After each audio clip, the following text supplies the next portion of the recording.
Hello and good evening. My name is Jonathan Lareau. I live in Haymarket and work in Chantilly as a defense contractor and a research scientist. In the course of my work, I've been deployed to Afghanistan, Haiti, and many other locales, working alongside the men and women of our armed forces and the intelligence services. Those same men and women that swore an oath to defend and uphold our Constitution against all adversaries, both foreign and domestic. As an unarmed civilian in these deployments, I was required to be trained to use the weapons common to both U.S. servicemen and our adversaries so that I could pick up a weapon and use it as a last resort in order to defend myself or my countrymen if necessary.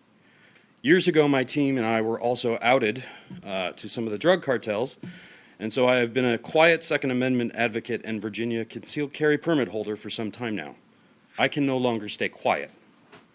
The Second Amendment to the U.S. Constitution and Article 1, Section 13 of the Virginia Constitution affirm the natural and inalienable right of all to protect themselves with arms. They also affirm and codify the interest of the nation-state in having the common citizens be familiar and proficient with the armaments that a general soldier would be required to use in the case that militias need to be called up from the general populace, i.e. the draft. These articles are not an enumeration of the rights given to the people by the government, but they enumerate the restrictions on the action that the government is allowed to take with respect to its citizens, and they very clearly state that the right to bear arms shall not be infringed. The firearms bills proposed by the incoming legislators are flagrantly unconstitutional in that regard. They will cause millions of Virginians to become felons almost overnight. They will have little impact on reducing crime rates or deterring criminals. They will incur dramatic consequences to our economy, businesses, and employment in our communities. Federal contractors like myself will be forced into a no-win scenario with regard to keeping their clearances and consequently their livelihoods if these bills come to pass. I urge you to make Prince William County a Second Amendment sanctuary. Thank you very much. Thank you very much. Yes, sir. Good evening. Paul Fraser in Oaksville, Virginia. Tonight I'd like to talk to you guys about extremists.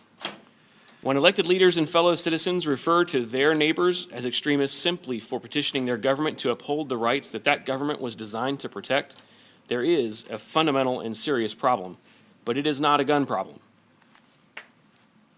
Look at the people in this room and overflowing into the building and the parking lot. Many are discreetly and lawfully armed citizens, many with weapons that in just 6 months may be considered banned assault weapons.